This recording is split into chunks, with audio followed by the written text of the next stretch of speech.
Bonjour et bienvenue sur notre chaîne intitulée Un jour, un verset, un message.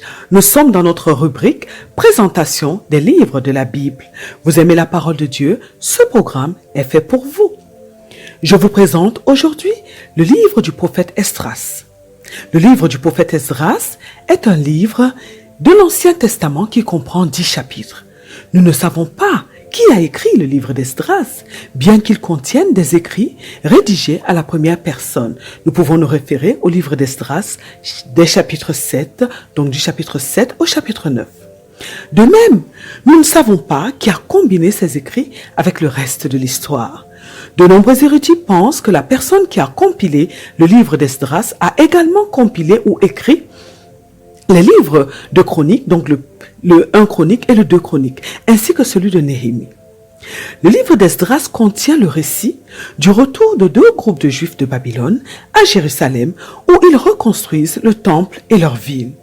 Nous ne savons ni le moment ni l'endroit où le livre d'Esdras a été écrit. Les estimations de la date s'échelonnent toutefois entre 440 et 300 avant Jésus-Christ. Bien que la plus grande partie du livre soit écrite en hébreu, certaines des parties, comme le livre d'Esdras chapitre 4, le verset 8, ou celui d'Esdras chapitre 6, le verset 18, le livre d'Esdras chapitre 7, verset 12 à 26, le sont en araméen, la langue de l'Empire perse. La présence de l'araméen laisse supposer que des parties du livre d'Esdras ont été écrites pendant ou après la période où l'Empire perse régnait sur Israël, environ entre 530 et 334 avant Jésus-Christ. L'un des événements les plus remarquables décrits dans le livre d'Esdras est l'achèvement du temple de Jérusalem qui avait été détruit bien des années auparavant par les Babyloniens. Le livre d'Esdras, des chapitres 1er au chapitre 6, contient le récit du retour du premier groupe de Juifs à Jérusalem aux environs de 537 avant Jésus-Christ et de leurs efforts pour reconstruire le temple.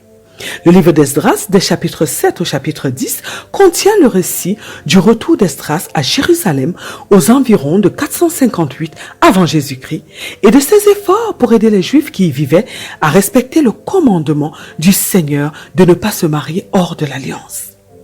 Lorsque nous étudions le livre d'Esdras, nous pouvons apprendre comment le Seigneur permet à son peuple de surmonter l'opposition et d'accomplir sa volonté. Ce livre nous permet également d'apprendre l'importance de ne pas répéter les péchés des générations précédentes. Nous sommes arrivés à la fin de ce programme. Merci de l'avoir suivi. Merci de vous abonner afin de soutenir notre chaîne. Merci de liker et partager ce travail afin que plusieurs en bénéficient et que la parole de Dieu puisse se répandre partout dans le monde. Que Dieu vous bénisse et à très bientôt pour une autre présentation.